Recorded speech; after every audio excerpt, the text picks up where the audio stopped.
Welcome to Superwoman Diaries, where each week we share personal stories and open up about our journeys.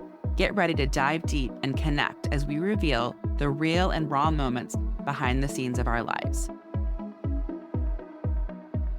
Welcome back to Chasing Brighter and our Superwoman Diaries. We're so excited today to have Toni Will.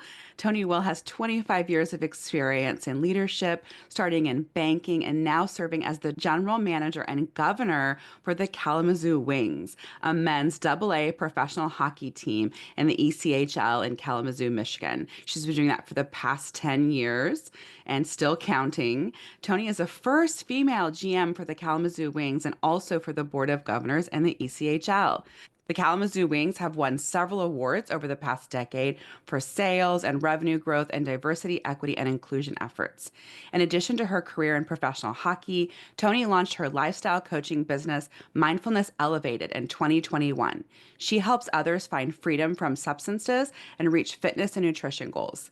If that wasn't enough, in 2023, Toni expanded her business to include professional development coaching with Toni Will Coaching. She is passionate about helping emerging leaders and entrepreneurs break through their own glass ceilings. In 2024, Toni became a TEDx speaker and she launched Women In, a podcast that celebrates women in all walks of life and the people in their lives who are lifting them up and shaping them into the person they are today.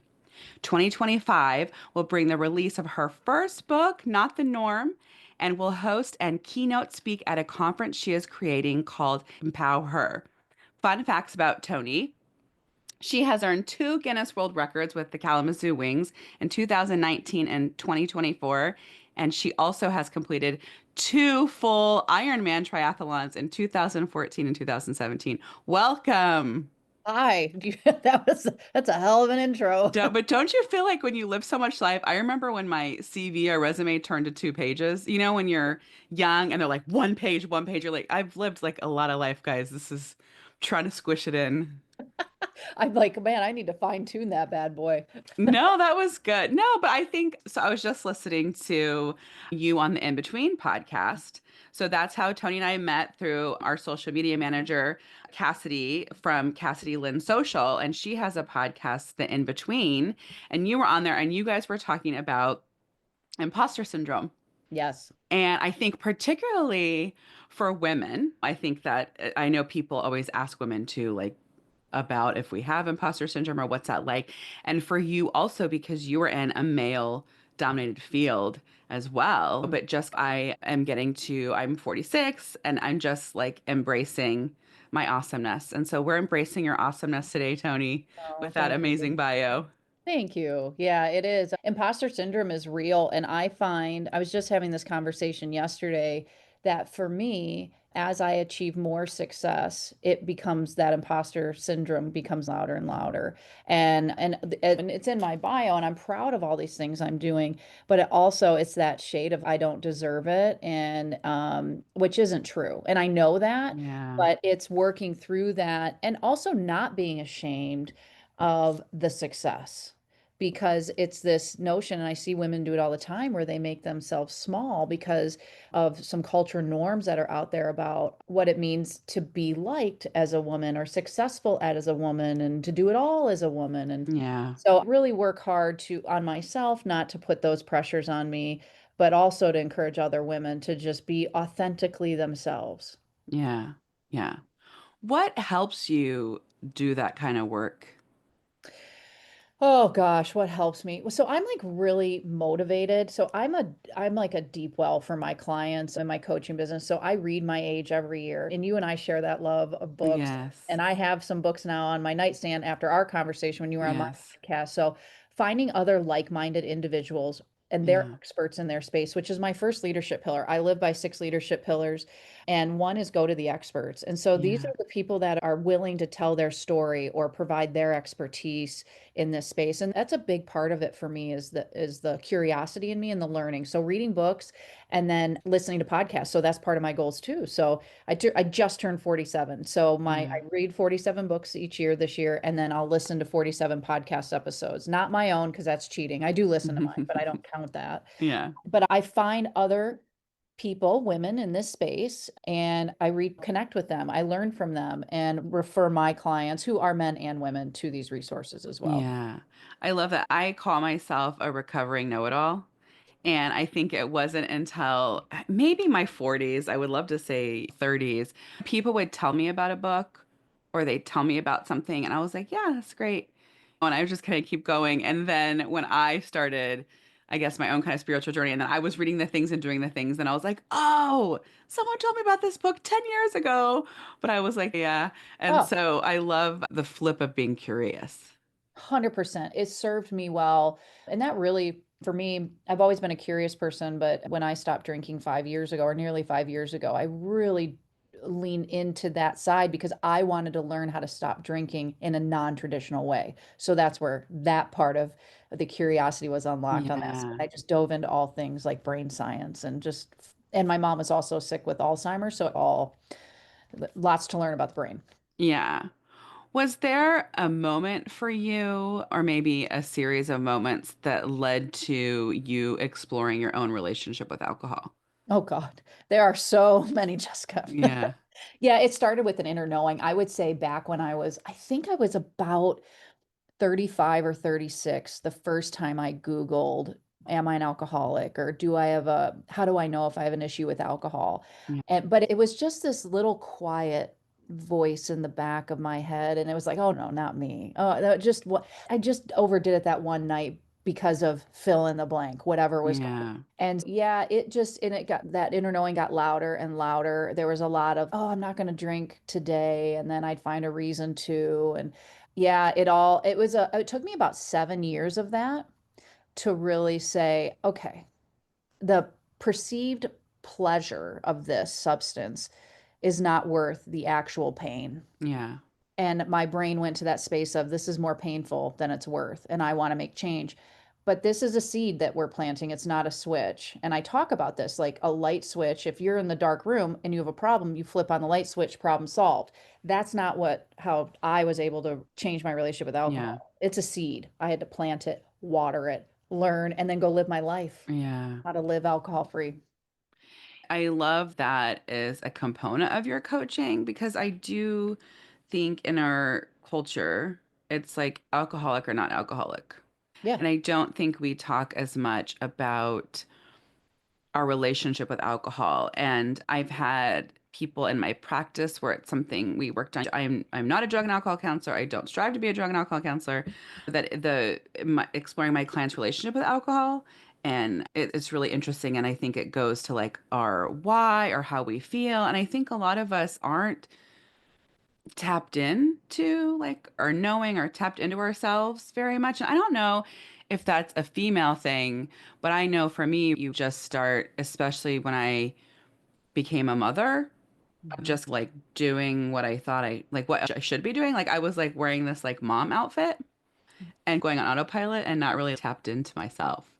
Exactly. And I think there's a lot of thought around or conversation around self-trust because when we look at just what we want, that's where it starts. But then we start to compare because we're Yeah. all in our little cultures and our communities. And it's, if I surround myself with other drinkers and then I choose to say, I don't know that I really like this, what's going to happen? It's scary. Yeah. What are we making choosing not to drink mean? Because Yeah. to your point, it doesn't need to be alcoholic or not alcoholic. I don't subscribe to the word alcoholic. I'm not Yeah. against it. If someone wants to wear that label loud and proud, go for it. Mm. Use the verbiage of alcohol free. Because for me, alcoholic equates to like a stigma, an old school stigma, and that term medically isn't even recognized. It's alcohol use Yeah. disorder. So I like alcohol free, just like I chose for 2 years not to eat meat. I wanted to experiment with that lifestyle, what it's like not to eat meat and see how I felt. I didn't go around saying I was a meataholic and needed to stop eating meat. From a clinical standpoint, alcoholic's not a diagnosis. For my diagnostics, it's like abuse or dependence. So Right. I always tell clients all the time, there's really no such thing as alcoholic. It's if you say you're an alcoholic, you're an alcoholic. You know what I mean? Like it's just to me like more of a self Yeah. label because it's not really a diagnosable. But our world at large doesn't our culture does not know that. Yeah. And so it's more of me talking because in the world of AA, which I did spend time in for a period of time, it's shrouded in secrecy. It's Yeah. anonymous. And I'm not that's not how I live. Yeah. And I didn't want to feel like I had to keep this quiet. So I kicked that to the curb. And I just said, I'm going to talk about this freely because I can't be the only one who feels this way. Now, I'm not going to out someone else who doesn't want to talk about it. I understand Right. their anonymity and that the importance of that. It's very uncomfortable to talk about it publicly. It can be. But as Brene Brown said, the way to reduce shame or erase it is to talk about it. Yeah. And Yeah. I can tell you, every time I talk about it, I feel no shame anymore. I got addicted to an addictive substance. Do you think that's been one of your most transformative moments of the transition to being alcohol free?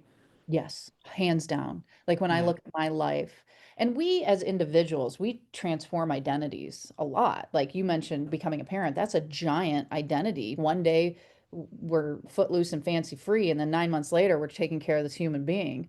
And we moved into a mother role for you and I. That's a giant identity change. This is similar to that. It Yeah. is, especially for someone like me that was so proud of my relationship with alcohol. I was Tony Party Time. That's what my friends called me. And I secretly hated that name because I had an inner knowing that something was off with my relationship with alcohol. But I will Mm. say this, and I say this a lot, and I want people to, it's not, there's these images of people who overdrink, and that is the homeless person, brown paper bag under a bridge. Absolutely. And that is furthest from the truth. You can drink once a month and not like your relationship with alcohol. Yeah. And I would like to point that out because it's not, it's, and my story includes blackouts and like anything you can imagine pretty much happened. I was down a slippery slope. But there's all different ways to look at alcohol, and it doesn't have to be this either you can drink responsibly or you can't. Yeah. Yeah. I know you mentioned your 6 pillars, right? And is that kind of what guides your coaching philosophy? No, you know what actually guides my so that's no, my coaching philosophy is really guided by my clients. Yeah. So if someone comes to me and says, Tony, I want to reduce or remove alcohol, I coach clients who want to reduce as well. I'm not just because I choose not to drink, I celebrate those who want to reduce because that's the next step to complete removal. But and you got to go through that. Again, I'm trying to avoid the black and the white. Either you drink or you don't drink. Maybe Right. reducing, working towards that. So I'm really guided by the principles of my client, understanding their core values, what their goals are. And so we start there. Where my 6 leadership pillars really come in is on the professional side of my life. Not that my coaching business isn't professional, it is. Yeah. It's on the pro hockey side of my career. And so when I came through these doors a decade ago, I had no background in sports other than being a recreational athlete. Hockey, I came to a couple hockey games growing up here, but I did not come in understanding how to run a sports and entertainment business. I knew how to run a business, but not just sports and Yeah. entertainment. So what was born from this in hindsight, I probably was like 3 or 4 years in when my alma mater, Western Michigan University, called and said, will you speak to some of our students about how you turn the franchise around? And I said, yeah, sure. I get off the phone with them. I'm like, huh, how did I do this? And so I wrote on a standard yellow Post-it note 6 things I did. And these became my 6 leadership pillars. I used to walk around with that Post-it note in my purse. And then Yeah. eventually I moved it to my notes app in the phone. And then I did a TEDx on it Yes. last year. Yes. So yeah, it actually was born out of how to learn how to run a men's minor league professional hockey team. Yeah. Yeah. How was that experience? How does one get to the TEDx stage? And what was that process like for you? So for me, a lot of my story is like following the breadcrumbs type of thing. This wasn't on any bucket list of mine. I do enjoy speaking, but I didn't, I don't know, it just wasn't on my radar. I was working on other projects. And a friend of mine and coworker, I had said, hey, you would be great speaking at this National Sports Forum conference. And so she did, and she loved it. She's like, thank you, Tony, for lifting me up as a woman in sports. I'm like, yeah, absolutely. She goes, hey, I noticed this on LinkedIn about TEDx Kalamazoo. You should throw your hat in the ring to speak at it. And I said, Okay. So I sent an email to the organizer. He didn't email me for 6 weeks. I didn't think anything of it. He had a loss in his family. He emailed me. He's like, "Oh my gosh, Tony, I'm so sorry."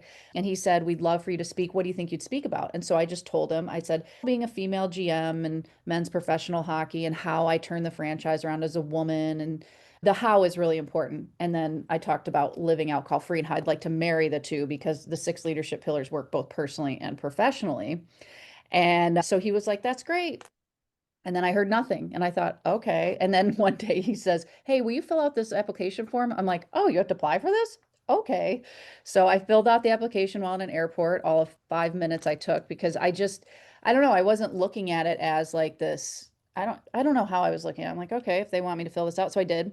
And then I found out like I don't know, a month after that, on a Sunday night that I was doing it.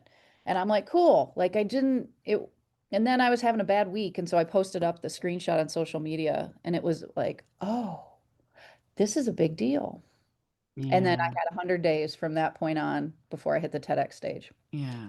And they supply, so in hindsight, my naivety was just, and I can be naive at times, still, even at 47, but I am so grateful for the experience. It was a lot of work, especially as a speaker, because I love speaking, but not, I like unstructured, loose. This was not that. Yeah.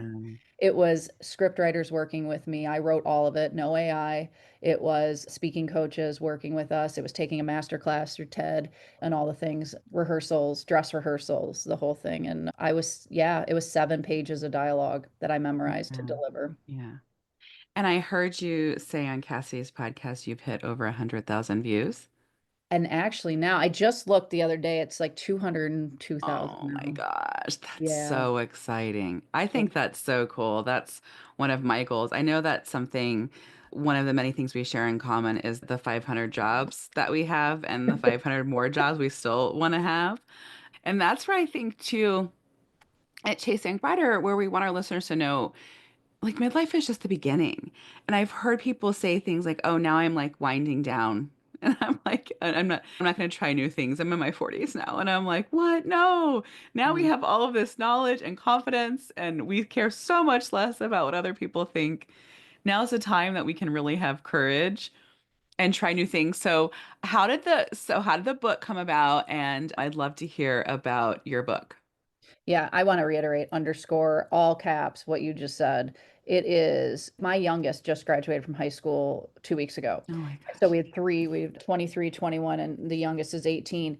I just turned 47, as I mentioned. Oh, I am getting started. I Yeah. like this is no. And so I completely that alignment on that piece, I can't emphasize this enough, especially for the women who are listening to this. No, we are just getting started because this is when we're really good.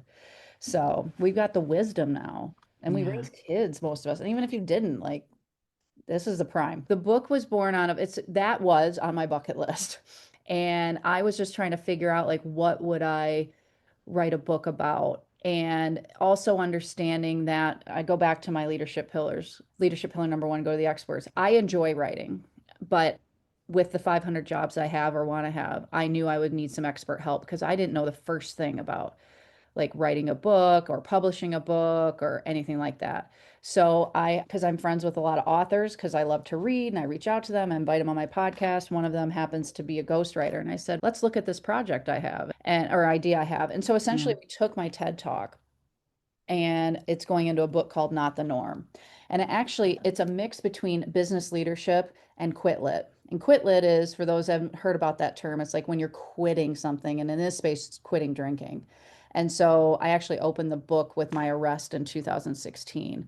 And I tell personal stories of my life, like some highs and some lows, but the how did I end up where I am now, present day, and navigating through those challenges and what tools and resources and research and learning I did to help the reader accomplish whatever goals they have. And they don't have Yeah. to be quote unquote normal to do it. So that's why the book's called Not the Norm. Yeah. And how long did that process take? I'm in the middle of it right now. So when the manuscript will be done in September and Okay. then publishing, I'm actually going a hybrid publishing route. There's three different ways you can publish. I'm going the hybrid publishing route. So the idea, it looks like what's going to happen is I'm going to be able to release my book when my Empow-her year 2 conference happens, March 6th of 2026. Okay. Okay. That's so exciting. That's so Yeah. exciting. Has it been overwhelming, or do you feel like when you talk about your pillar of talking to the experts, because you've reached out to the experts, do you feel like you've had support so far in this? I have. It is because I've got my day job. And so my Yeah. day job is that's my priority. And these are my passion projects. And I have a long-term plan for these passion projects. But right now, I love doing both. And Yeah. yeah, it can be overwhelming. But by going to the experts and saying, I know I don't have enough room on my proverbial plate to sit and write the way I would need to write this. I couldn't have produced. It's amazing how ghostwriters work. And one, not having shame about that, because again, Yeah. my goal is to remove shame from a lot of these things. And so I was like, you would, I'm like, how you became me? Like she literally is me. And on paper, it's Yeah. phenomenal. It's through a series of interviews and she'll listen to this podcast. She listens to everything I do and then incorporates what we pulled together as we meet. And so it's not overwhelming. It's fun. Oh, that's so Fun. cool. I want to do that. But I think where I lack is focus. So I need to create like it sounds like when you gave, did you say it was a commencement speech originally when you wrote your six pillars? No, it was it was at my alma mater, but it was Yeah. just for a business class. They wanted me to Yes, for come a in. class. Yeah. But it was like that kind of forced you to focus everything, which then led to the TED Talk, which now has given you this guide for it. And I think that's where that's a shift I've been focusing on for me. As I have my clinical practice. And so I'd like to develop courses. It's been something I've been wanting to do for years. With COVID, as I think many of us know, like the mental health space Mhm. has skyrocketed. So I've been really busy Yeah. in my clinic. And so I got off where I was headed before the pandemic. So I want to get back to creating courses. I would love to do workbooks, journals, all of Yes. those things. That's so Yes. exciting to hear you doing it. Yeah, and I had a lot of imposter syndrome about it. But the more I talk about it, the deeper we get into the project, half the book is done. So then I read it and it took me, once the first half was finished and I had it, it took me 10 days to pick it up because I started to read that opening scene and I was like, whoa, that was you. It's like she Yeah. lived it and I'm going, and so I had to put it down because it brought me right back to Yeah. that jail cell and the shame. And yeah. So up 10 days later, I picked it up and I was like, wow, this is good. This is really Yeah. good. And I love that too because, and I know we all love Brene Brown teaching us about vulnerability, but that still is something that, not that I struggle with, because in my personal life, I can totally be vulnerable, but then to put that on a stage for others, I think, and especially, I think I don't have problems sharing, but then I have to think about my kids and my partner and like what I'm sharing, if they're okay with what I'm sharing. So I love that's so inspiring when we see other people living authentically, sharing their story. You're right, that does, putting a light on it does reduce shame. And then that encourages us to live that way as well. Yes, because I tell other stories that are not, I actually haven't spoken publicly about a lot of them. Yeah. It's going to be in this book. And there are different stories throughout my entire life, things that I faced, like sexual harassment at work, some family situations that were not great, just a lot of different loss that I experienced at a very young age with my two best friends that have passed, and I'm the only one surviving. And Yeah. there's a lot of different stories that I tell in there and just really lifting the kimono and knowing too, like, there could be people that read this and don't like it. Am I setting my career on fire? I don't know. But to your earlier point, if I am, I don't think I am, but if then that's not what's meant for me. What do you say to people or maybe even your coaching clients when we're in the thick of that, right? Like the loss, the arrest, all of those things. What is your mindset or what has been your mindset to get through obstacles, difficult times, challenging times?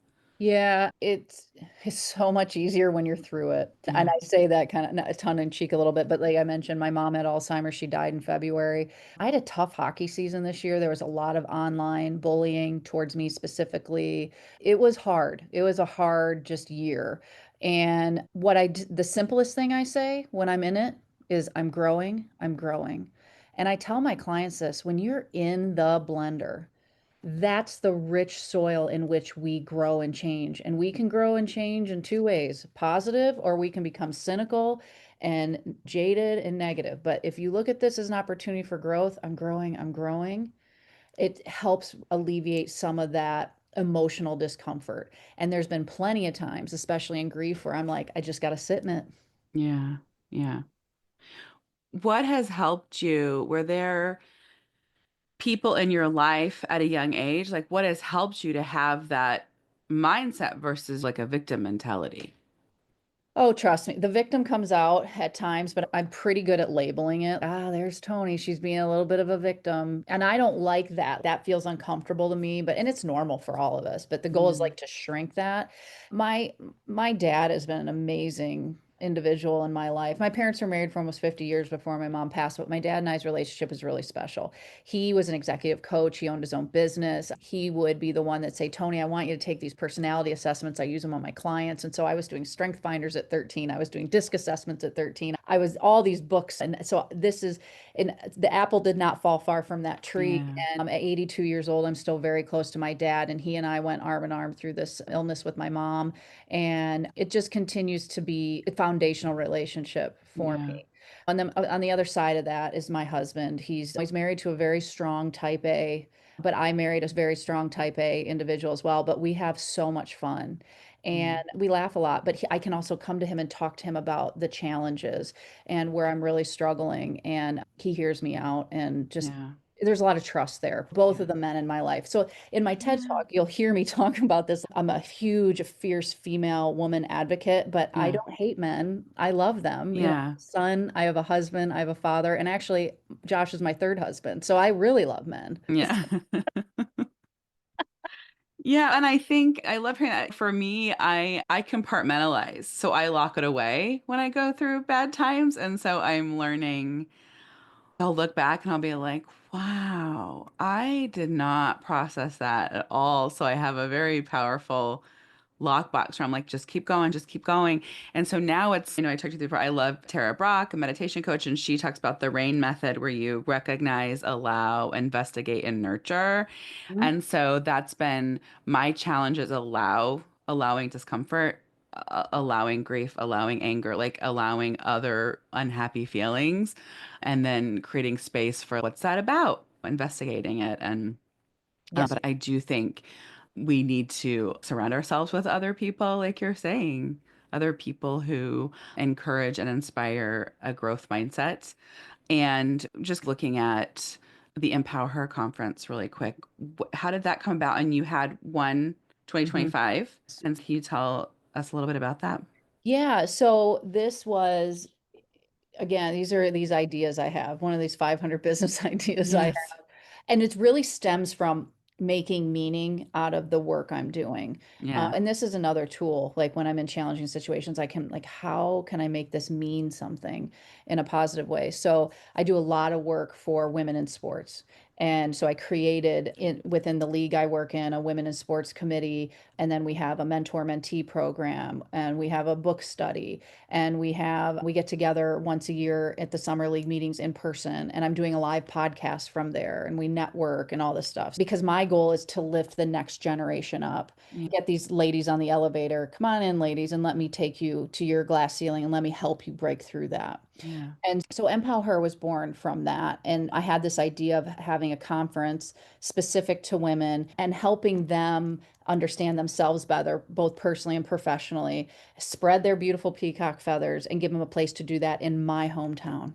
And I'm born and raised here in Kalamazoo. I'm proud of Kalamazoo. I love Kalamazoo. And then connecting that with my day job of hockey. So we have a game that used to be called Hockey for Her, which we rebranded Empow-her. And so I just use that for my conference name.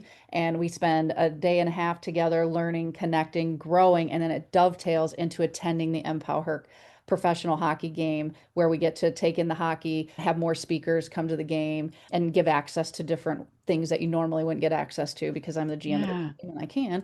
And Yeah. yeah, so this is year one was a great success. And there were some things that were important to me, my hometown being one, empowerment being number two. And then I like to host a boutique conference. And with that, this is what I designed it to be. We're all together all day. that there's no breakout sessions. You don't have to choose. And so you just create this beautiful lineup, and it's multi-property because it's at the hotel, which we own, and then the hockey arena. But you get to build these rich relationships in a 36-hour window and learn. That's what it is. And I'm bringing it back in 2026, That's so March cool. 6th and 7th. Yeah, that's so cool. I know I tapped into your passion as well as mine for being in midlife. Yes.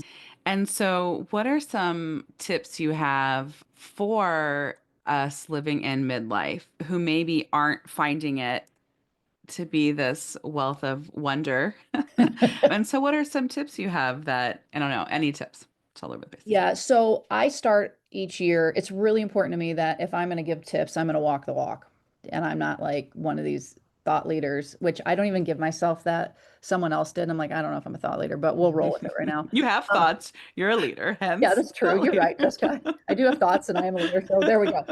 So I start each year with a 1 year vision worksheet. And I have that available on my website at tonywill.com. But the thing is, I do this at the beginning. You can start it now. You don't have to wait till January 1st. So I just Yeah, like to mention that. And there's 8 different buckets on this one page. And it's like career, health and wellness, spiritual, friends, family, financial. And I put 2 to 4 things in each bucket, and they're tangible. They're SMART goals, specific, measurable, achievable, realistic, and timely. And I get this down on paper and then I transition it. So I have a prompt. So I work off 2 pieces. It's called a battle board. And I put it monthly, I break it down. So if my goal is to work out 80% of the year, then I plan my workouts out for the month. I meet with my ghostwriter twice a month. There's just all different things on there that are on my 1 year vision worksheet, but broken down monthly. And I live through this because the number one question I get asked is, Toni, how are you so confident? And I thought about that for a long time because I never really understood. I have a lot of unconscious competence, but what it is, I've achieved goals, yeah, right? I've achieved goals, whether they're big or small. And there are goals that I put in that 1 year vision worksheet that I don't accomplish. And that's okay. It's not a failure. It's just like it didn't work out. Like a garden last year, I yeah. fell flat on my face. It was Well, hilarious. yes, And it was okay. It doesn't make me a right. bad Well, person but or it's wrong. reevaluating. Sometimes I think that's not really what was driving you. Or you were trying something new and you're like, oh, I don't know why you were inspired with gardening. I don't know if you saw some videos and No. you're like, I want to be a gardener. I'm like, oh, every middle-aged white woman does this, right? Everyone's got a garden right now. So I'm like, I should have a garden. And I laugh at that. And I'm like, why am I doing this? And I think that helps us reflect like tapping back into ourselves, like, why did I pick this? What was that about? And letting go of never mind, I'm not a garden person. Okay, Yeah. goodbye. Bye gardening. Yeah. Or this year, I was planning on paying off my vehicle, which was a really big deal. Yeah. Because for some dumb reason, I've always had a car payment. And now I'm entering a phase of life where I'm like, that's dumb. Why don't I pay this off? Yeah. 2 weeks after my mom died, I'm driving to the airport the day after her funeral, and I hit a deer in the middle of the highway. So this car that was going to be paid off this year totaled. Now I'm okay. Not a hair on my head was moved. I think that's Yeah. my mom looking out for me. But did the car, so here's how you could look at it 2 ways. Oh, I didn't hit my goal. Or how I choose to look at it. I actually did pay the car off because Yeah. You it was did. totaled and the insurance paid it off. Yeah. It's So true. I paid it off. Yeah. Yeah. So you could look at it a lot of different ways. And I have a lot of examples of that. And so by being intentional and setting goals and holding myself accountable to them. The other thing I want to mention is I don't do this alone.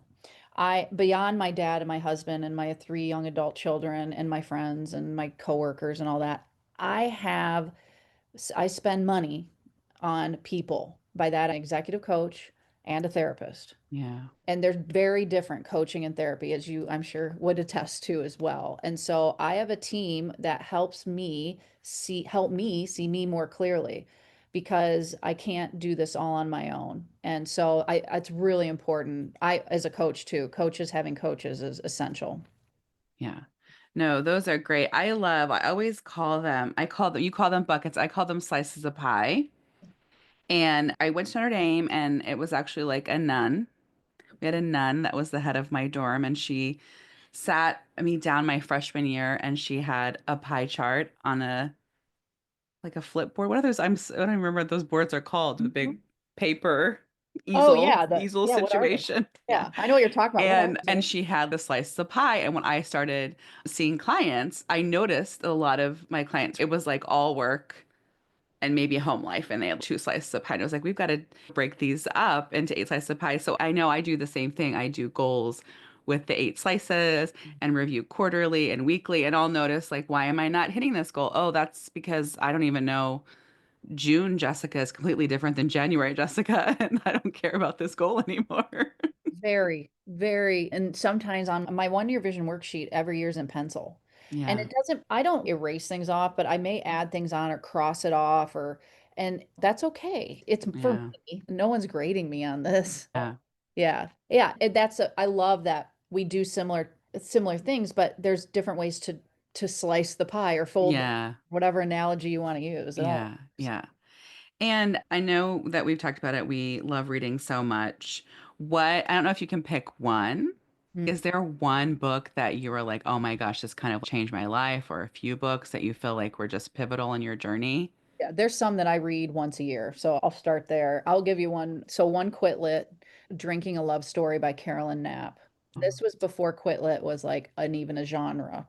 And yeah. she wrote this back in 1996 and her writing and how vulnerable she was, just phenomenal. So that book is one of my favorites. And then on the business side, I'm listening to it for a third time this year. So that tells you something. 10x is easier than 2x. And I'm a woman, and that's by Dan Sullivan and Ben Hardy. I love 10X is like my jam. And so I love what BHAGs, if anyone's ever heard of this, big, hairy, audacious goals. And like my book is one of them. And Yeah. that's going to be a giant 10X in my life, having a book published. And there's other things like Yeah. if you think about your first job, my first job, I made $4.25 an hour, and we've 10X before. So I just love that methodology as an entrepreneur. So Mm, that's definitely a favorite. yeah. And what's on your list right now? What are you loving? What are you listening to? What are you watching? So what am I watching? Oh, I'm just thinking, I love true crime. Yeah. The Karen Reed, she's the one that like backed into her boyfriend that was a cop or allegedly. So I'm watching Yeah. that on HBO Max. What else am I? Okay, I do some reality TV. I've cut a lot of it out. Little Below Deck Never Hurt Anyone on Yeah. Bravo. I'm watching that. And then I've been listening to your podcast, you and your sister's podcast, which I love. I love this Superwoman theme. It's phenomenal. And the Samantha Parker show, I've been listening to that and Feeling Lit. A lot of these are in the women, middle age, some sober living stuff or alcohol Yeah. living space, but some true crime is sprinkled. Big Mad True Crime is another one I listen to. And then reading right now, I just wrapped up a book, My Brother Jason, that was a true crime one. And what was the other book? Oh, Let Them Theory by Mel Robbins. Was that good? Did you like it? Yes, it was good. I love Mel Robbins. Don't she's awesome, but there are some things that if you are stuck in the line at the grocery store and you're impatient like me and have a million things to do, the let them theory works. It can. Bigger stuff in life, there's some bigger life challenges. The let them doesn't necessarily work for me, but there Yeah. are some good nuggets in there, and I applaud her transparency as it relates to some of the stories she shared about where she applied it to her life. So Yeah. part I did. Yeah. Yeah. No, that's on my list. I don't know if I was reading it last time I talked with you, but I'm reading Beyond Anxiety by Mm, Martha Beck. yes. So I haven't that's read my, that one. I try to read like a more, I don't know, I'd say self-help, whatever, like heavy. That's heavy for me because I'm trying to learn it and listen and write it down and change my brain. And then I have to sprinkle in brain candy because, Same. Oh, yeah, I didn't mention the True Blood books, the Sookie Stackhouse series. I think I'm on book 11. I started them a year and a half ago, and yeah, that's what I read before bed. I yeah, don't want this heavy like stuff. So, yeah, I rotate 3 or 4 books at a time. yeah, yeah. This has been so wonderful and so fun. I can't wait to see you in July. We're having I'm, coffee. This is awesome. yes, I'm very excited. Yeah, I'm looking forward to it. Thanks so much for spending time in your day. Thanks, Jessica. It's so good to talk to you. You too. Thanks for listening today. Don't forget to subscribe so you can hear our latest episodes as soon as they drop. If you loved today's episode, share with a friend. Join us each week as we bring you inspiring stories, expert interviews, and actionable tips to help you navigate the challenges and opportunities of midlife. If you want to know more about Kelly and I, read our blogs, find more tips, tools, and resources, check that out at chasingbrighter.com. Thanks. Remember, your best life is just a listen away.